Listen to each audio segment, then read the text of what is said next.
Hello champions, कैसे हैं आप सब लोग। मैं आपका साथी राकेश जांगिड़ और आरसी क्लासेस श्री माधोपुर के इस यूट्यूब चैनल पर आप सब लोगों का बहुत बहुत स्वागत करता हूं। साथियों, पिछली क्लास में मैंने डिस्कस किया था नरेशन के पार्ट फर्स्ट के बारे में, जिसमें मैंने आप लोगों को बताया था कि डायरेक्ट से इनडायरेक्ट बनाने के क्या क्या रूल्स होते हैं, और रूल नंबर फर्स्ट के बारे में मैंने कंप्लीट डिस्कशन किया था। आज मैं डिस्कशन करने वाला हूँ डायरेक्ट से इनडायरेक्ट बनाने के रूल नंबर 2 के बारे में। तो let's start the journey with the rule number 2। First of all, सब देख पा रहे होंगे कि रूल नंबर 2 होता है removal of comma and inverted commas.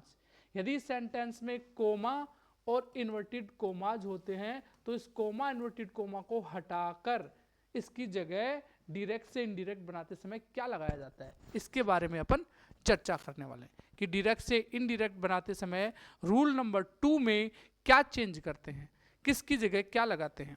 तो आप स्क्रीन पे देख पा रहे होंगे, यदि सेंटेंस कैसा हो असर्टिव, यदि सेंटेंस हो असर्टिव तो आप सैड टू की जगह किसका प्रयोग करेंगे, दैट का प्रयोग करेंगे।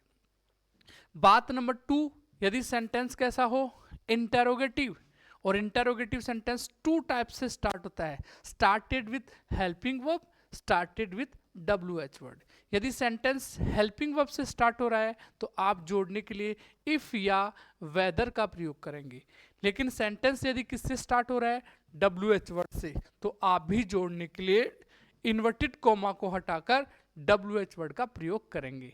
ऐसा यूज करेंगे अपन कैसे सेंटेंस में, इंटेरोगेटिव सेंटेंस में। लेकिन सेंटेंस कैसा हो इंपेरेटिव, तो याद रखें इंपेरेटिव सेंटेंस में आपको 2+V1 का प्रयोग करना है, वर्ब की फर्स्ट फॉर्म का प्रयोग करना है।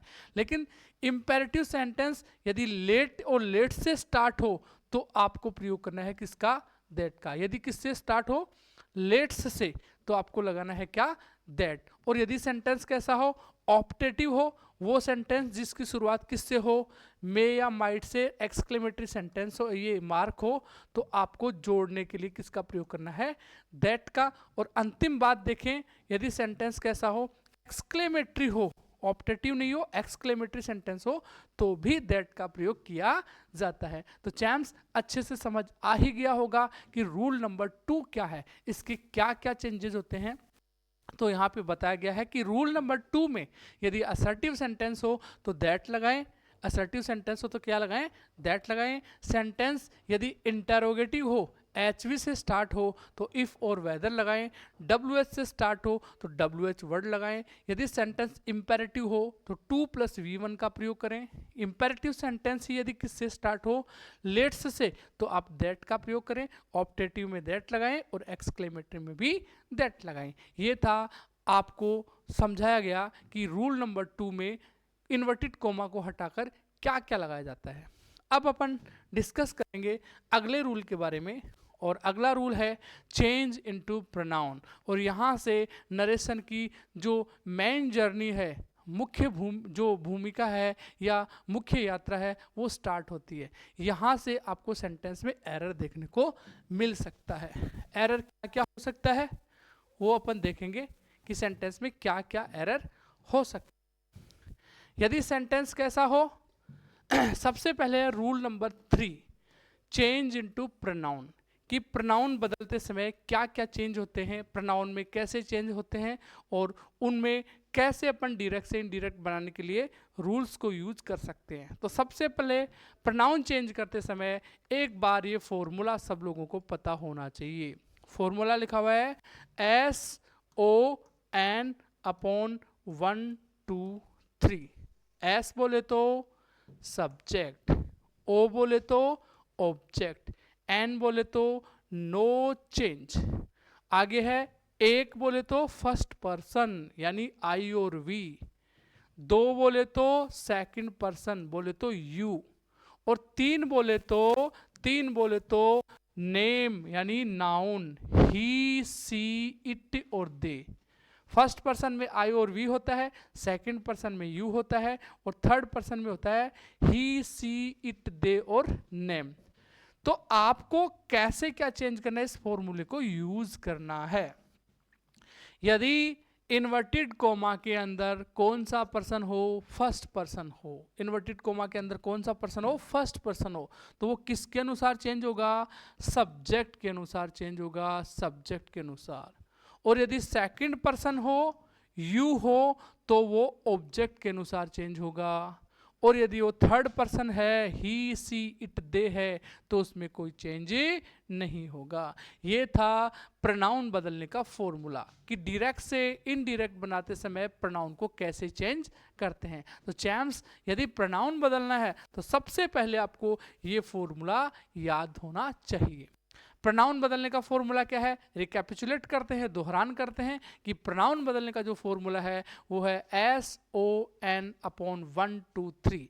एस बोले तो सब्जेक्ट, ओ बोले तो ऑब्जेक्ट, एन बोले तो नो चेंज, 1 बोले तो फर्स्ट पर्सन, 2 बोले तो सेकंड पर्सन, 3 बोले तो थर्ड पर्सन। फर्स्ट पर्सन में होते हैं आई और वी, सेकंड पर्सन में होता है यू, और थर्ड पर्सन में होते हैं ही सी इट दे और किसी का नेम।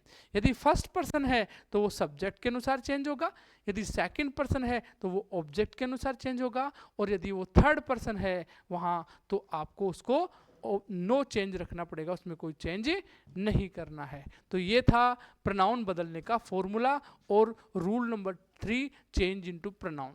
लेकिन प्रोनाउन कौन कौन से होते हैं और कैसे कैसे उनकी सब्जेक्ट ऑब्जेक्टिव केस होता है, इनको लेकर के अपन डिस्कस करने वाले हैं यहाँ। सबसे पहले आपको स्क्रीन पे दिखाई दे रहा होगा एक चार्ट, एक डायग्राम बनाया गया है।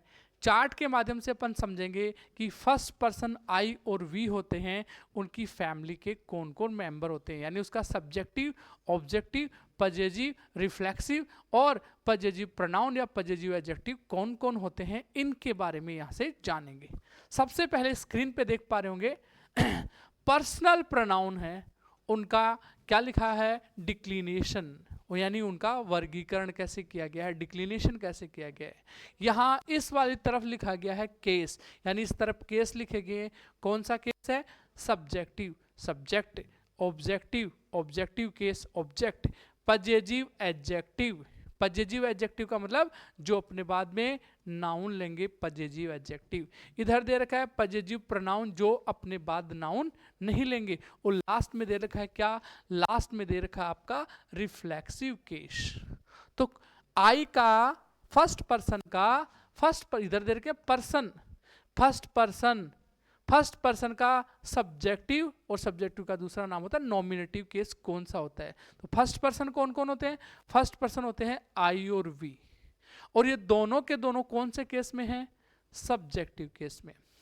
इनका यदि ऑब्जेक्टिव केस बनाना हो तो आई का तो क्या बनेगा, आई का तो बनेगा मी, और वी का क्या बन जाएगा, अस। ये कौन से पर्सन की बात हो रही है, फर्स्ट पर्सन की। यहाँ आई की फैमिली बात करें तो आई यहाँ पे, और यदि आपको पजेजिव एडजेक्टिव बनाना है तो क्या बनाना है, माई। यदि आपको पजेजिव प्रोनाउन बनाना है तो बनाना है माइन, और यदि रिफ्लेक्सिव बनाना है तो लिखना है माई सेल्फ। ये किसकी फैमिली होगी, ये होगी आई की फैमिली। आई की फैमिली बोले तो आई, माई, मी, माइन और माई सेल्फ। समझ आया, ये फैमिली किसकी है, आई की। इसी तरीके से एक फैमिली है वी की। वी भी कैसा पर्सन है, फर्स्ट पर्सन है, और फर्स्ट पर्सन वी की जो फैमिली है उसमें कौन कौन है, वी का ऑब्जेक्टिव केस होता है अस, वी का ऑब्जेक्टिव केस अस, और इसका जो पजेजिव प्रोनाउन एडजेक्टिव होता है वो होता है ओवर, वी ओवर अस, ऐसे याद कर सकते हैं, वी ओवर अस। इसका जो पजेजिव प्रोनाउन होता है वो होता है ओवर्स, ओवर्स, और रिफ्लेक्सिव होगा सेल्फ। यानी वी की फैमिली हुई we, our, us, ours, ourself. I की फैमिली थी आई, my, me, mine, my self. एक बार इनको अच्छे से याद कर लेना है। याद करने के बाद अपन इनको क्या करेंगे, अप्लाई करेंगे। अप्लाई करना भी अपन सीखेंगे, लेकिन पहले एक बार इनको याद कर लेते हैं। आगे देखिए, फिर आता है आपके पास में सेकंड पर्सन, और सेकंड पर्सन कौन होता है, यू, और यू का ऑब्जेक्टिव केस भी क्या होता है, यू। यू का पजेजिव एडजेक्टिव होता है योर, यू का पजेजिव प्रोनाउन होता है योर्स। याद रखें, इस तरह से योर्स को लिखना क्या है, एरर है, योर्स कभी भी अपोस्ट्रोफी एस के साथ नहीं लिखा जाता, ये विदाउट अपोस्ट्रोफी लिखा जाता है इस तरह से।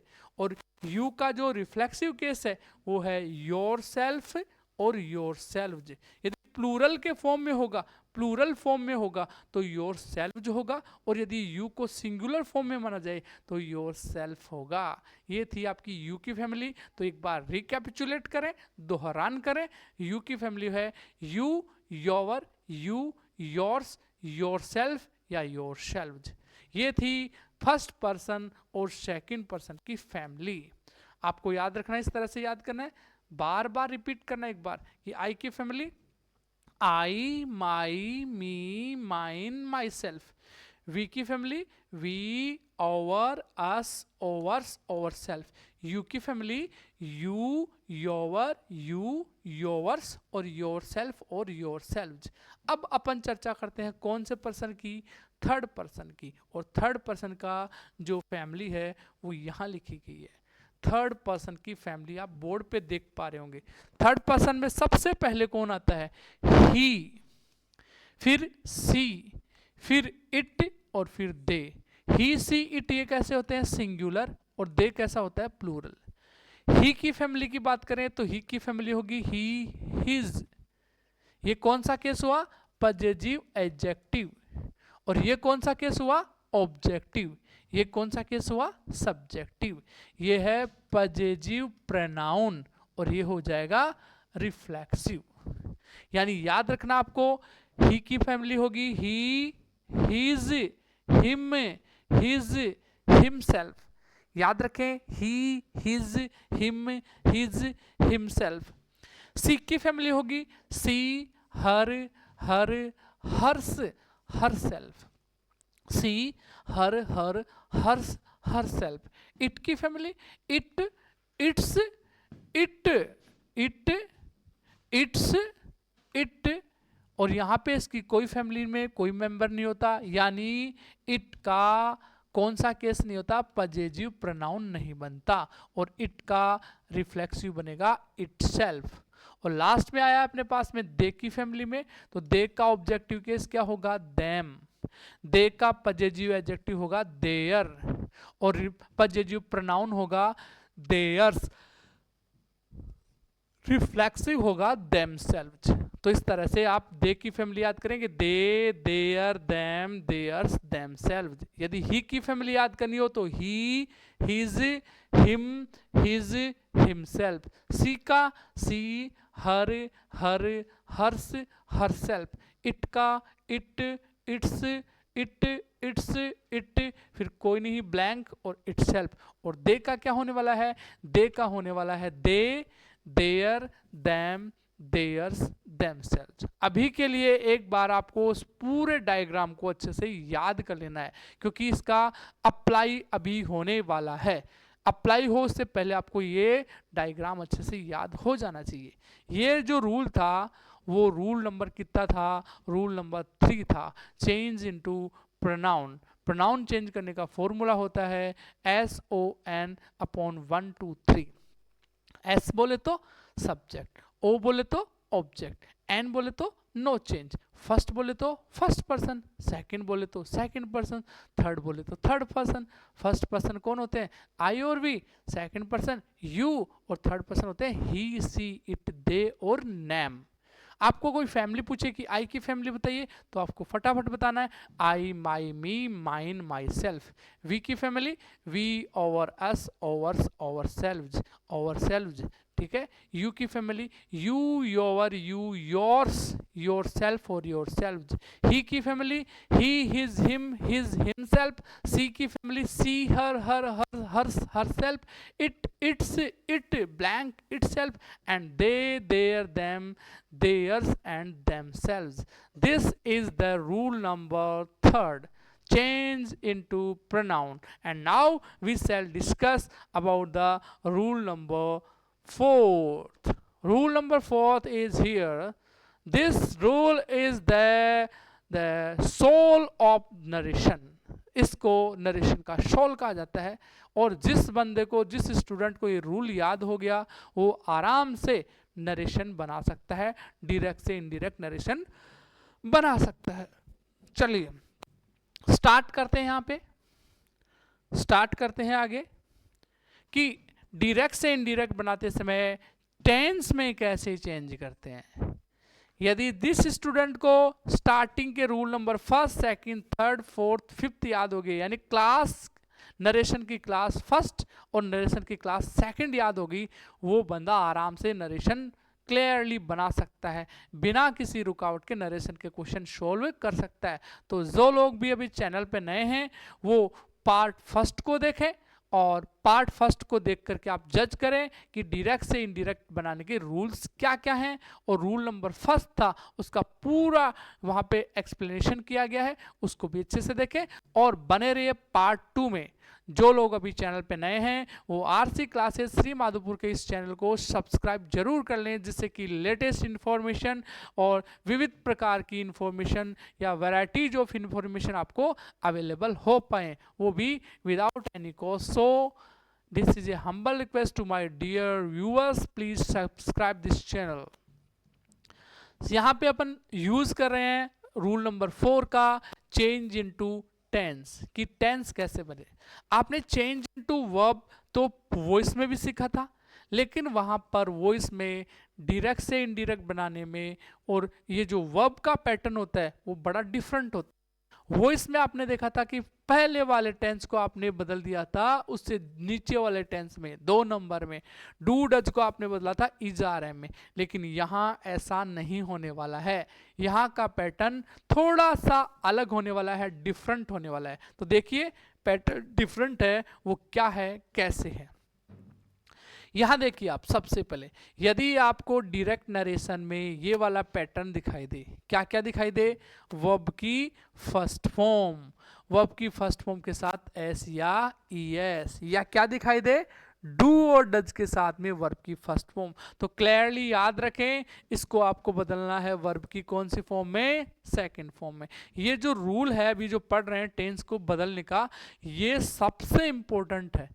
सबसे पहले अटैक इसी रूल पे करना है। जब डायरेक्ट से इनडायरेक्ट बनाना है तो 4 ऑप्शन में, 5 ऑप्शन में, जितने भी ऑप्शन दे रखे हैं उनमें सबसे पहले देखना है कि किस ऑप्शन में वर्ब सही चेंज हुई है। और यदि आप ऐसा करते हैं तो हो सकता है कि आपको देखते ही पता लग जाए, क्योंकि सबसे ज़्यादा मिस्टेक होती है रूल नंबर 4 में।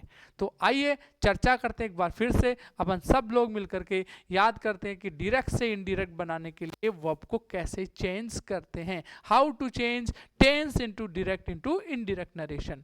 याद रखिए पहली वाली बात कि यदि सेंटेंस में कौन हो, वर्ब की फर्स्ट फॉर्म एस या एस, डू डज, तो आपको याद करना है, किस में याद करना है, सेकंड फॉर्म में बदलना है। लेकिन डू डज के बाद में कौन हो, नोट, यानी सेंटेंस कैसा हो, निगेटिव, तो आपको डू नोट को, डज नोट को किस में बदलना है, डिड नोट में।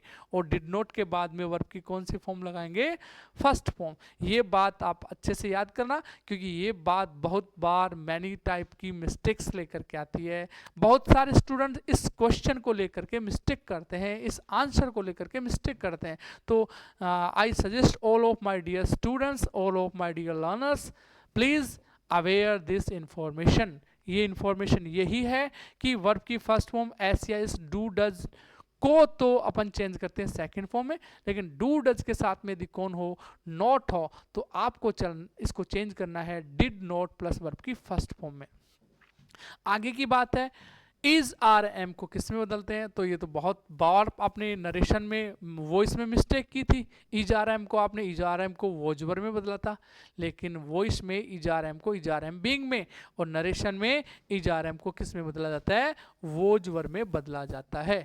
इज आर एम के बाद में first form plus I N G, और वॉजवर के बाद में भी वर्ब की फर्स्ट फॉर्म प्लस आईएनजी होती है। नेक्स्ट रूल है वो आपको दिखाई दे रहा होगा, यदि सेंटेंस में कौन हो, हैज हैव हो, तो उसको हैड में बदलते हैं। याद रखना, एच को किस में बदलते हैं, एच में।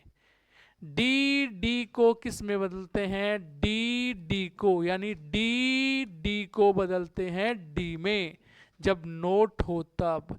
डू डज को डी का मतलब डू डज को डिड में, और हैज हैव को किस में, हेड में बदलते हैं। और हैज हैव के बाद में क्या हो, बीन हो, तो हैज हैव बीन को वही बात होगी, एच को किस में बदलेंगे, एच में, और आगे क्या लगा देंगे, बीन। कहने का मतलब हैज हैव बीन को किस में बदल देंगे, हैड बीन में। तो आई होप ये वाला जो आपको स्लाइड दिख रहा है वो आपको अच्छे से समझ आ ही गया होगा। तो सब लोग एक बार दोहरान करते हैं, रिकैपिचुलेट करते हैं कि सबसे पहले वर्ब की फर्स्ट फॉर्म स्क्रीन पे आपको देख पा रहे होंगे, वर्ब की फर्स्ट फॉर्म को किस में बदलते हैं, first form S do does को बदलते हैं सेकेंड फॉर्म में। डू डज नॉट को किस में बदलते हैं, देख पा रहे हो, डू डज नॉट को डिड नॉट में बदलते हैं। इज आर एम को किस में बदलते हैं, वाजवर में बदलते हैं। हैज हैव को किस में बदलते हैं, हैड में बदलते हैं। और हैज हैव बीन को किस में बदलते हैं, हैड बीन में बदलते हैं। ये प्रेजेंट का पूरा टेंस हमने बदल दिया डायरेक्ट से इनडायरेक्ट में। अब अपन चलते हैं पास्ट टेंस की तरफ। देखिए इधर, यदि आपको डायरेक्ट से इनडायरेक्ट में पूछा जाए कि डायरेक्ट को इनडायरेक्ट में बदलते समय सेकंड फॉर्म को डिड में किस में बदलते हैं, तो आप याद रखना ये पहला टेंस है, ये दूसरा है, ये तीसरा है, ये चौथा है। प्रेजेंट का है ना, पास्ट का पहला, दूसरा, तीसरा, चौथा। इनमें ऐसे न एक याद रखें ट्रिक, पहले को बदलना है तीसरे में, पहले को किस में, तीसरे में, और दूसरे को किस में बदलना है, चौथे में। और जो बच गया कौन कौन सा, देखो ये आपस में बदल गया, पहला ये भी बदल गया, ये भी बदल गया, लेकिन ये नहीं बदले, इसका मतलब इनमें नो चेंज रखना है। एक बार दोबारा से देख लें, आप बोर्ड पे देख लें अच्छे से कि किस टेंस को किस में बदलना है। एक बार फिर से आप बता दीजिए किसको किस में बदलना है। तो याद रखें, पहले को तीसरे में और दूसरे को चौथे में बदलें। पहले को किस में बदलना है, तीसरे में, यानी इसको बदलना है पास्ट परफेक्ट में हैड प्लस वर्ब की थर्ड फॉर्म में। और जो हैड बीन है, सॉरी वाजवर है, वाजवर आईएनजी है, उसको किस में बदलना है, चौथे में हैड बीन में। पहले को किस में, पहले को हमने बदला किस में, पहले को हमने बदला भाई तीसरे में, और दूसरे को बदला हमने किस में, चौथे में। और इधर बात करें, ये दूसरा बदल गया, तीसरा और चौथा किस क्या रहेगा, ये दोनों रहेंगे नो चेंज, यानी हेड को हेड में ही रखना है और हेड बीन को किस में रख देना है, हेड बीन में ही रख देना है। इस तरह से आप ये वाली बात भी अच्छे से समझ में आ गई होगी कि पास्ट टेंस बदलते समय पास्ट को पास्ट में ही बदला जाता है, प्रेजेंट को किस में बदला जाता है, पास्ट में, लेकिन पास्ट को पास्ट में ही बदला जाता है। और आगे देख पा रहे होंगे आप, जो फ्यूचर वाला जिसको अपन टेंस में कहते हैं उसमें कैसे चेंज होता है, ये तो और भी इजी बात है। फ्यूचर का टेंस चेंज करना जनरली फ्यूचर टेंस नहीं होता, फ्यूचर वर्ब फॉर्म होती है, फ्यूचर टेंस ग्रामर में नहीं होता। लेकिन यदि अपन बात करें फ्यूचर टाइम की, शैल और विल के बारे में, तो जहां जहां सेल है उस सारे वाले सेल को किस में बदल दो, शुड में, और जहां जहां विल है उसको बदल दो वुड में। यानी शैल और विल को किस में बदलेंगे, शुड और वुड में। शैल के बाद में क्या लिखा हुआ हो, बी, तो आपको केवल शैल और विल को ही बदलना है, आगे बी आईएनजी ऐसा कैसा लिख देना है। यानी शैल को शैल बी को किस में बदल देंगे, शुड बी में, और विल बी को किस में बदल देंगे, वुड बी में। आगे आ रहा है शैल हैव और विल हैव, तो हैव की जगह हैव ही रखेंगे और इतना बदल देंगे शैल का शुड, और आगे लगा देंगे हैव, शुड हैव, और विल का क्या लिख देंगे, वुड हैव, और आगे क्या लगा देंगे, वर्ब की third form, should have would have में बदल देंगे। और shall have been, shall have been किस में बदल देंगे, शुड हैव बीन में, और will have been would have been में। तो कहने का मतलब यही हुआ कि भाई शैल का शुड कीजिए और विल का क्या कीजिए, वुड कीजिए, ये फ्यूचर बदल जाएगा। पास्ट को पहले को किस में बदलिए, तीसरे में, और दूसरे को किस में बदलिए, चौथे में, और दूसरा और चौथा क्या रहेगा, नो चेंज। और प्रेजेंट की बात करें तो प्रेजेंट में प्रेजेंट को किस में बदलना है, पास्ट में बदलना है। ये वाला रूल थोड़ा सा डिफिकल्ट जरूर है, लेकिन ये रूल आपका एग्जाम का क्वेश्चन सही करवा सकता है। तो आप इस वाले रूल को अच्छे से पढ़ लें, याद कर लें, बार बार दोहरान करें, रिपीट करें, और फिर खूब ज़्यादा एक्सरसाइज करें। तो आई होप ये बात आपकी एकदम क्लियर हो ही जाएगी। आशा करता हूँ कि ये वाला रूल आपको अच्छे से समझ आ ही गया होगा। ये था आपका rule number 4, change into tense. और अब चलते हैं इस नरेशन बदलने के अंतिम रूल की तरफ, रूल नंबर 5 का। So there is the rule number 5। लेकिन रूल नंबर 5 आए उससे पहले टेंस की कुछ वर्ब्स और बदलती हैं। और ये और कैसे बदलती है, कौन सी वर्ब बदलती है, इनको एक बार अच्छे से आप देख लें। भाई मॉडल वर्ब है, मॉडल मॉडल में ही बदलता है, लेकिन वो किस में बदल जाता है, प्रेजेंट का मॉडल किस में बदल जाएगा, पास्ट में। तो याद रखें, कैन का क्या, सेल का क्या क्या था, शुड, विल का क्या क्या था, वुड। तो बताइए कैन का क्या करेंगे, कैन का करेंगे कुड, और मे का क्या करेंगे, माइट। कैन का कुड, मे का माइट कर देंगे। मस्ट को मस्ट में ही रख सकते हैं, मस्ट ऑब्लिगेशन के लिए आता है, तो मस्ट को मस्ट में ही रख सकते हैं, या कभी कभी अपन मस्ट को हैड टू में भी बदल सकते हैं। हैड टू का मतलब ऑब्लिगेशन होना। और यहां शुड वुड कुड माइट लिखा हुआ है, शुड वुड कुड माइट। तो भाई सेल का शुड होता है, विल का वुड होता है, कैन का कुड होता है, मेक का माइट होता है, लेकिन शुड वुड कुड माइट का कुछ भी नहीं बदलता, ये 9 चेंज रहते हैं। और शुड वुड कुड माइट के बाद में हैव हो तो should would could might have का should would could might have ही रहता है। और उसके बाद में आगे जैसी वर्ब दे रखी है थर्ड फॉर्म, तो आप भी थर्ड फॉर्म लिख सकते हैं।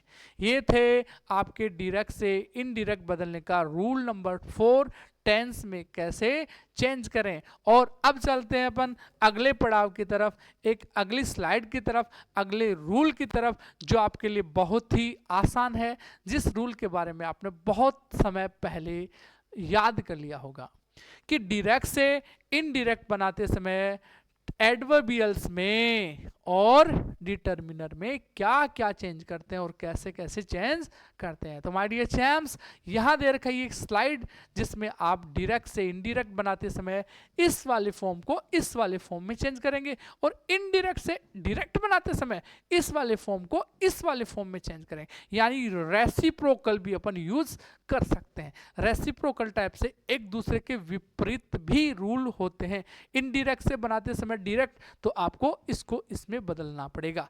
लेकिन मैं कहता हूं नरेशन के जब क्वेश्चन आते हैं तो मान लो 5-10 क्वेश्चन आते हैं, तो 10 में से 8 क्वेश्चन 7 क्वेश्चन तो डायरेक्ट से इनडायरेक्ट बदलने के आते हैं, और 2 से 3 क्वेश्चन लगभग डायरेक्ट से इनडायरेक्ट नहीं बल्कि इनडायरेक्ट से डायरेक्ट में भी पूछे जाते हैं। तो नरेशन को कैसे भी बदलना हो, आपको रूल को फॉलो करना पड़ेगा। देखिए यहां पे दे रखा है सबसे पहले डायरेक्ट से इनडायरेक्ट में कैसे बदलें। दिस दे रखा है दिस, तो दिस का क्या चेंज हो जाएगा, दैट, दिस दैट।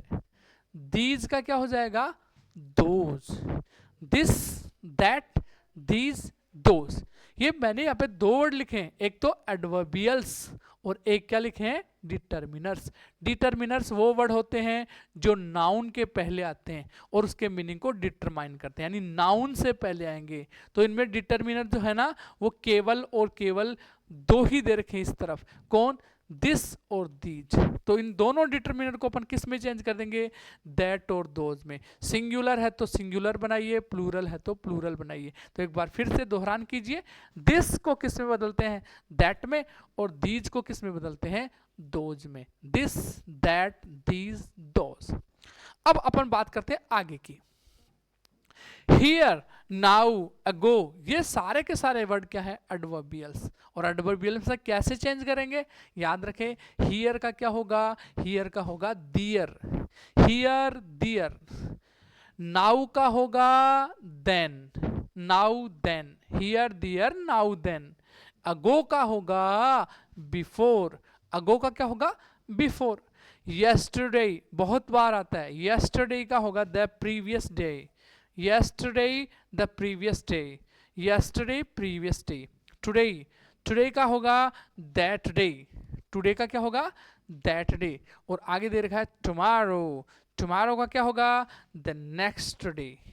एक बार इस वाली स्लाइड को अच्छे से दोहरान कर ले, मेरे साथ दोहरान कर ले, आंसर बोलते जाइए। दिस का होगा that, these, those, here, there, now, then, ago, before, tomorrow, the next day, yesterday, the previous day, and today, that day. ये कुछ इंपॉर्टेंट एडवर्बियल्स और डिटर्मिनर्स थे जिनको इस तरह से अपन डायरेक्ट से इनडायरेक्ट में बदल सकते हैं और इनडायरेक्ट से किस में बदल सकते हैं, डायरेक्ट में बदल सकते हैं। चलिए इसके अलावा कुछ और भी वर्ड हैं क्या? हाँ जी, कुछ और भी वर्ड हैं जो आपको स्क्रीन पे दिखाई दे रहे होंगे। अगला वर्ड है, देखिए, आने वाले कल को कहते हैं टुमारो, टुमारो को चेंज करते हैं द नेक्स्ट डे, लेकिन वर्ड पहले ही क्या हो, द नेक्स्ट डे हो, तो नेक्स्ट डे को बदलते हैं द फॉलोइंग डे। किस में बदलते हैं? The following day. Next day का क्या होगा? The following day. और आगे दे रखा है यहाँ पे 10, 10 का क्या हो जाएगा? 100। आपने किसी को कितने रुपए दिए? 10, और कुछ समय बाद में, साल 2 साल बाद में ब्याज सहित लेंगे तो 10 के कितने होंगे? 100। तो इसको इस तरह से याद कर लेना। 10 इंग्लिश का वर्ड है ना, उसका शो कर देना एश ओ। हैंस, ओल्ड इंग्लिश में ये वर्ड था हैंस, और हैंस का क्या कर देना है? थैंक्स। Hence, thence. हैंस यानी नाउ का देन क्या है? तो हैंस का थैंक्स होगा। हिदर, हिदर का मतलब हियर, हियर का क्या किया था? दियर, तो हिदर का होगा थिदर। Hither, थिदर, hither, thither. और लास्ट का आपको पता है, लास्ट, लास्ट का मतलब क्या होता है? प्रीवियस। लास्ट डे या last week, last month, last year, तो केवल लास्ट वर्ड को चेंज करेंगे। किसमें? प्रीवियस में हो जाएगा the previous day, previous year, previous week, previous month. और ये थे आपके डिटर्मिनर और बात करें एडवर्बियल के चेंजेस की। तो आपको यहाँ पे स्लाइड पे बताया गया है टोटल मिला करके जितने भी वर्ड्स हैं उनको इस तरह से चेंज करने हैं, और आपको रूल नंबर कितने को सही करना है? 5 को सही करना है। ये रूल नंबर 5 है, उसको सही तरीके से चेंज करना है। तो let's start. Once again we shall repeat the whole words used here, yeah, the words you can watch on the board. देखिए, this, that, this, those, here, there, now, then, ago, before, yesterday, the previous day, today, that day, और last में दे रखा है tomorrow, the next day। आगे word था क्या? The next day, the following day. इसके बाद वर्ड था आपका 10, 100, हैंस, थैंक्स, हिदर, थिदर, और लास्ट वर्ड था last day, last week, last month, तो the previous day, previous week, previous month. ये थे आपके डायरेक्ट से इनडायरेक्ट बनाने के अब तक के रूल 5। और जिस भी स्टूडेंट को, जिस भी लर्नर को ये रूल नंबर 5 तक याद हो गया, मैं कहता हूँ उसका नरेशन 100% सही होना है। आपकी लगभग आधी जर्नी कंप्लीट हो चुकी है यदि आपने इन रूल्स को अच्छे से याद कर लिया है। अब क्या करना है? अब आगे सेंटेंस के अकॉर्डिंग इन रूल्स को अप्लाई करना है। बस एक बार आप सब लोग जितने भी रूल पढ़ाए गए हैं उन सबको एक बार फिर से दोहरान करें, रिपीट करें, बार बार इनको लर्न करें, जिससे कि आपके सारे क्वेश्चन कैसे हों? सही हों। तो इन सब रूल्स को अपन अब क्या करने वाले हैं? अप्लाई करने वाले हैं सेंटेंस के अकॉर्डिंग। तो बताइए सबसे पहला सेंटेंस कौन सा होता है? असर्टिव। यदि इन्वर्टेड कोमास के अंदर, इन्वर्टेड कोमास के अंदर क्या हो? सब्जेक्ट और वर्ब वाला पैटर्न हो, तो वो सेंटेंस कैसा कहलाएगा? Assertive sentence. तो आपको असर्टिव सेंटेंस का रूल नंबर 1 तो पता ही होगा, रूल नंबर 2 तो पता ही होगा। नहीं पता है दोहरान करो और यहां से दोबारा से सीखो। सैड टू को किसमें? टोल्ड में। से टू को किसमें? टेल में। सेज टू को किसमें? टेल्स में। और यदि इनके बाद में टू नहीं हो, से, सैड, से के बाद में टू नहीं हो, तो आपको ऐसा का ऐसा ही लिख देना है, एज इट इज लिख देना है। ये था आपका डायरेक्ट से इनडायरेक्ट बनाने का पहला नियम असर्टिव सेंटेंस में। आपने असर्टिव सेंटेंस में रूल नंबर 2 में पढ़ा था कि असर्टिव सेंटेंस में कोमा, इन्वर्टेड कोमा को हटाकर क्या लगाते हैं? तो क्या लगाते हैं भाई? कंजंक्शन के रूप में दैट लगाते हैं, कंजंक्शन के रूप में दैट लगाते हैं। तो यहां दी गई है असर्टिव सेंटेंस की एक्सरसाइज के कुछ क्वेश्चन। तो आप लोग पूरी कंसिस्टेंसी के साथ में, पूरी एकाग्रता के साथ में सारे रूल्स को दोहरान कीजिए, याद कीजिए, जिससे कि ये सारे क्वेश्चन आपके सही हो पाए। तो देखते हैं, अप्लाई करते हैं, जो सेंटेंस के हमने रूल पढ़े हैं उनके अकॉर्डिंग ये सेंटेंस सही बन रहा है क्या। सबसे पहले तो आप इस सेंटेंस को देखिए, इस वाले सेंटेंस को, और जज कीजिए डायरेक्ट नरेशन है या इनडायरेक्ट है। फटाफट कमेंट बॉक्स में कमेंट कीजिए, डायरेक्ट है तो डीएम लिखिए, और यदि डायरेक्ट नहीं है, इनडायरेक्ट है, तो आप इनडायरेक्ट लिखिए। फटाफट देखिए ये सेंटेंस डायरेक्ट है या इनडायरेक्ट है। पहले वाला सेंटेंस है वो डायरेक्ट है। आपने कैसे जज किया, तो मैंने बताया था कि जिसमें कोमा, इन्वर्टेड कोमा का यूज होता है वो डायरेक्ट नरेशन होता है। तो ये कोमा और उधर इन्वर्टेड कोमा आ रहा है, कोमा जा रहा है, इसका मतलब ये डायरेक्ट नरेशन है। डायरेक्ट नरेशन है ये, डायरेक्ट। इसका क्या बनाना है, इनडायरेक्ट। ये वाला पार्ट यहां से लेकर के यहां तक, ये आर वी, और ये वाला पार्ट आई से लेकर के यहां तक क्या है, आर एस, बोले तो रिपोर्टेड स्पीच। रिपोर्टिंग वर्ब में रिपोर्टेड स्पीच को देख के चेंज करते हैं। इधर वाला सेंटेंस में आई सब्जेक्ट है, एम वर्ब है, एस वी का पैटर्न है, तो ये कौन सा सेंटेंस हुआ, असर्टिव। इतनी बात समझ में आई। असर्टिव सेंटेंस है, और असर्टिव सेंटेंस होगा तो आप सेड टू की जगह क्या लगाएंगे, टोल्ड। याद रखें, मोहित की जगह मोहित, सैड टू का क्या कर दिया, टोल्ड, और आगे माया की जगह माया। ये टोल्ड क्यों किया है, इसका कारण क्या है, इसका कारण ये है कि यहाँ पे आगे का सेंटेंस का पैटर्न क्या है, असर्टिव। असर्टिव के हमने चक्कर में हमने क्या किया, टोल्ड, और कोमा, इन्वर्टेड कोमा को हटाकर हमने क्या लगा दिया, दैट। क्या इतनी बात समझ में आ गई। यदि इतनी बात समझ में आ गई तो आगे रूल नंबर 3 क्या था, चेंज इनटू प्रोनाउन। अब से शुरू होता है यहाँ से आपका नरेशन का महाभारत, जिस चक्रव्यूह में आप बहुत अच्छे से फंस चुके हैं।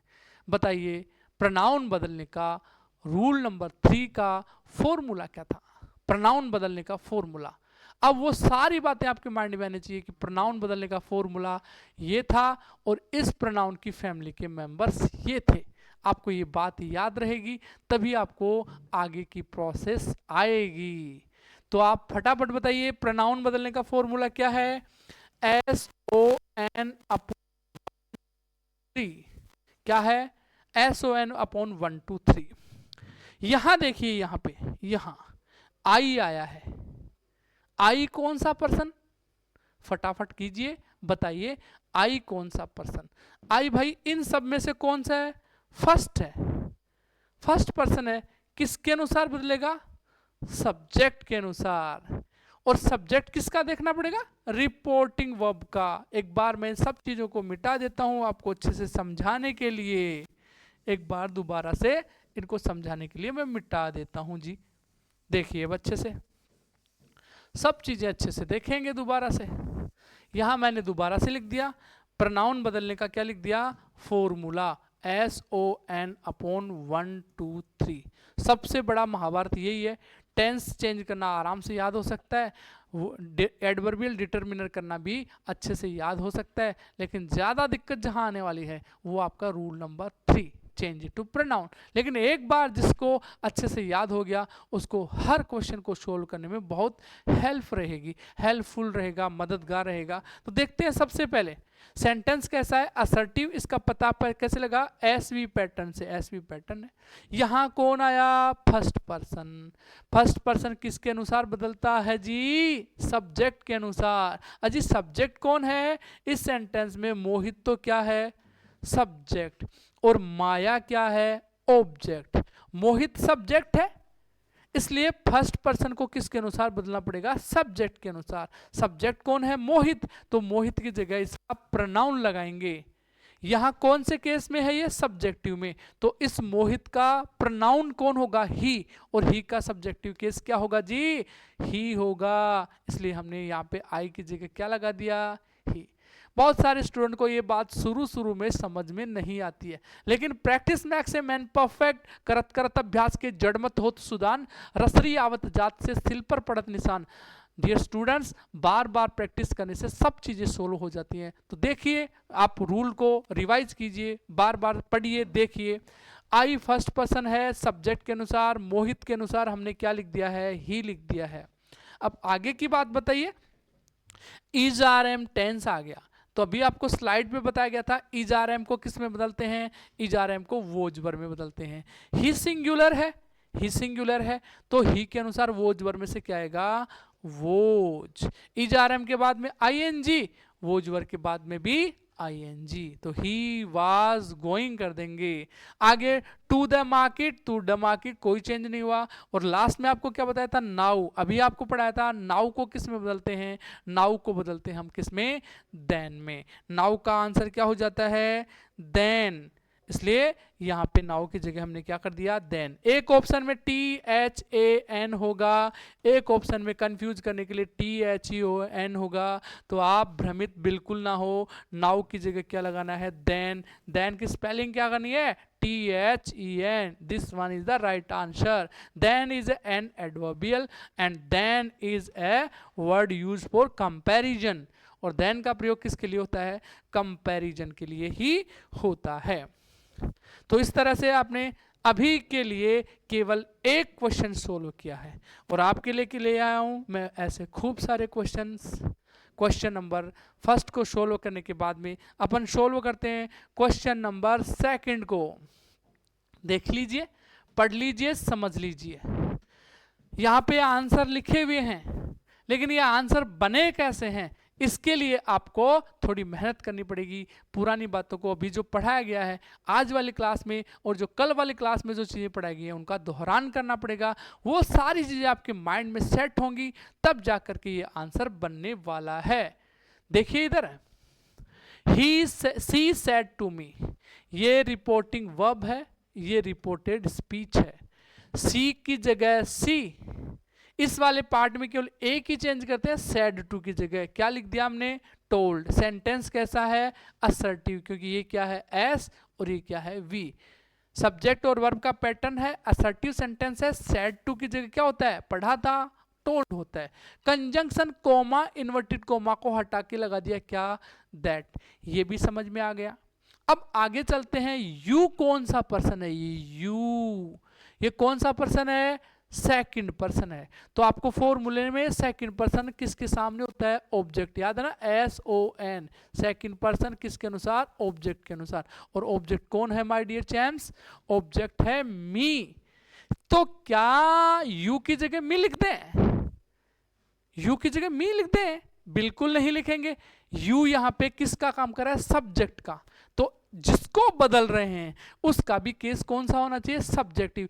केस सेम रहने चाहिए, इधर वाला सब्जेक्टिव, जिसको बदल रहे हैं उसका भी सब्जेक्टिव बनाना है। तो इसका सब्जेक्टिव कौन होगा, इसका सब्जेक्टिव तो होता है आई, तो यहां पे लिख देंगे आई। और आगे की बात तो आपको समझ में आई गई होगी कि हैज हैव को किस में बदलते हैं भाई, HHH, हैज हैव को किस में बदलते हैं, हेड में। इसलिए यहां हम लगा देंगे हैज हैव का हेड। थर्ड फॉर्म दोनों के बाद में आती है हैज हैव, तीनों के बाद में वर्ब की कौन सी फॉर्म आती है, थर्ड फॉर्म, इसलिए हमने ब्रोकन का ब्रोकन लिख दिया।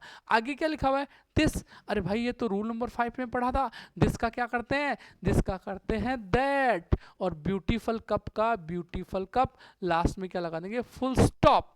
एंड फुल स्टॉप लगाने से, ये सारी चीजें सही होने से आपका क्वेश्चन हो जाता है, आपके क्वेश्चन का आंसर हो जाता है एकदम correct, and you get the prize as the number marks number 2 and 1।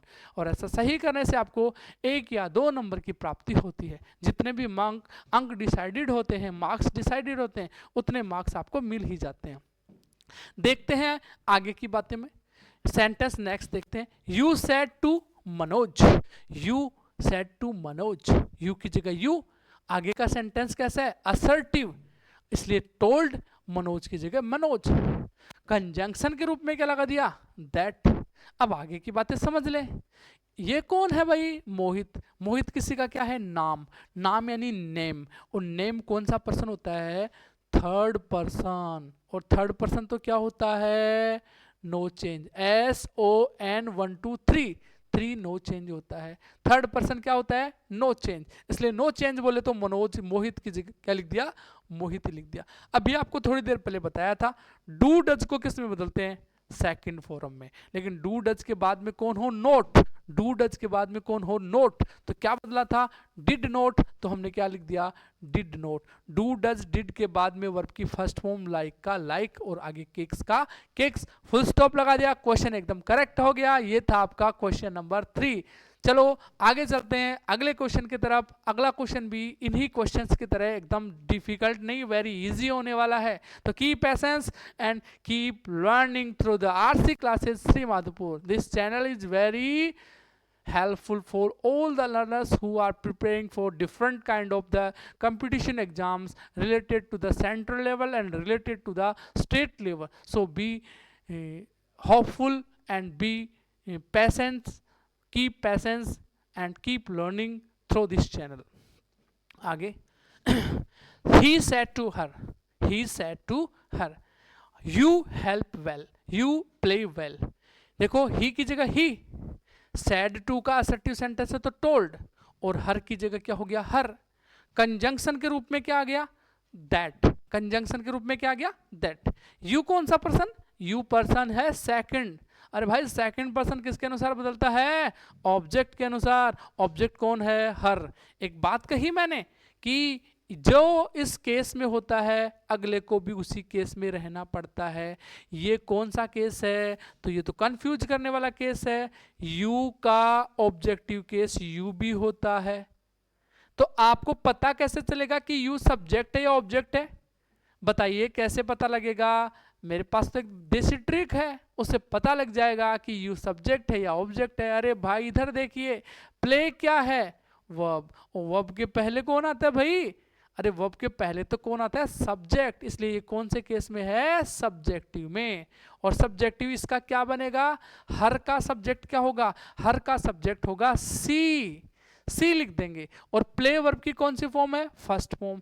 तो आपको पहली वाली लाइन याद ही होगी वर्ब चेंज करने की, कि सबसे पहले V1 को V1S या S डू डज को किस में बदलते हैं, वर्ब की सेकंड फॉर्म में। And second form is played and well is well. The question is okay. The question is okay and the answer is also okay. Now we shall move to the last question on the slide. He said to me I can help you in your problem। अच्छा प्रश्न है। अच्छा प्रश्न इसलिए है क्योंकि यहाँ पे आई भी आया, यहाँ पे यू भी आया, यहाँ पे योर भी आया। यानी आपको प्रोनाउन चेंज करना अच्छे से आना चाहिए, तभी जाकर के क्वेश्चन सोल्व होने वाला है। तो देखिए ये सेंटेंस असर्टिव है, तो हमने सेड टू का क्या कर दिया, टोल्ड। ही की जगह ही, मी की जगह मी। सेड टू का क्या कर दिया, टोल्ड। टोल्ड के बाद याद रखने एक एरर ये भी आती है, टोल्ड टू। टोल्ड टू कभी नहीं होता, टोल्ड ट्रांजिटिव वर्ब है, टू नहीं लेगा। टोल्ड के बाद डायरेक्ट ऑब्जेक्ट आ जाएगा, इसलिए यहाँ पे मी लिख दिया। कंजंक्शन क्या लगा दिया, दैट। अब पैसेंस रखते हुए इस क्वेश्चन के सॉल्यूशन की तरफ देखना है। आई कौन सा पर्सन है भाई, फर्स्ट। कौन सा पर्सन, फर्स्ट। और फर्स्ट पर्सन किसके अनुसार चेंज होता है, अरे भाई फर्स्ट पर्सन किसके अनुसार चेंज होता है, देख के बता दीजिए, सब्जेक्ट के अनुसार। और सब्जेक्ट कौन है, ही। तो आई की जगह क्या हो गया, ही। कैन को किस में बदलते हैं, अरे भाई सेल को शुड में, विल को वुड में, तो कैन को कुड में, मेक को माइट में, तो कैन का क्या हो गया, कुड। फर्स्ट फॉर्म मॉडल है तो दोनों के बाद फर्स्ट फॉर्म। अब आगे याद रखें, यू कौन सा पर्सन, सेकंड। सेकंड पर्सन किसके अनुसार, ऑब्जेक्ट के अनुसार। अब बताइए यहां का जो यू है वो एक नंबर वाला यू है या दो नंबर वाला, यानी सब्जेक्ट है या ऑब्जेक्ट है, फटाफट देख के बताइए। एक नंबर वाला है, दो नंबर वाला है। यहाँ का जो यू है ना वो दो नंबर वाला है, ऑब्जेक्ट है, क्योंकि ये वर्ब के कहाँ आ रहा है, बाद में आ रहा है, इसलिए ये ऑब्जेक्टिव केस है। ठीक है, तो जिसको बदलेंगे उसका भी ऑब्जेक्टिव बनाना है। यू कौन सा पर्सन है, सेकंड। किसके अनुसार बदलेगा, ऑब्जेक्ट के अनुसार। और इसका ऑब्जेक्टिव तो आप देख पा रहे होंगे बोर्ड पे, मी का ऑब्जेक्टिव मी होता है, तो सब्जेक्टिव क्या होता है, आई। आपको क्या चाहिए, ऑब्जेक्टिव केस चाहिए, इसलिए आप मी की जगह क्या लिख देंगे, मी। Okay, got it. और इन की जगह इन हो गया। अब वापस याद कीजिए, यू का योर बनता है, यू का बनता है योर, तो योर भी यू की फैमिली का है, सेकंड पर्सन है। सेकंड पर्सन किसके अनुसार बदलता है? ऑब्जेक्ट के अनुसार। तो बताइए योर के सामने इसकी फैमिली में कौन आएगा? याद होगा ना, आई my me, you your you, ऐसे देख लीजिए, यू योर यू और आई माई मी, किसके सामने देखना था? योर के सामने। और योर के सामने क्या दिखाई दे रहा है? योर के सामने दिखाई दे रहा है माई, इसलिए my is the right answer. And problem का प्रॉब्लम फुल स्टॉप लगाएंगे और इसी के साथ में ये क्वेश्चन भी आराम से अपन सॉल्व कर लेंगे। My dear champs, I hope ये वीडियो आपको, ये आज की क्लास आपको बेहद पसंद आई होगी। यदि क्लास पसंद आई है तो लाइक शेयर कमेंट तो बनता है। मिलते हैं दोस्तों अगले वीडियो में अगले नई इंफॉर्मेशन के साथ में। तब तक के लिए जय हिंद, वंदे मातरम।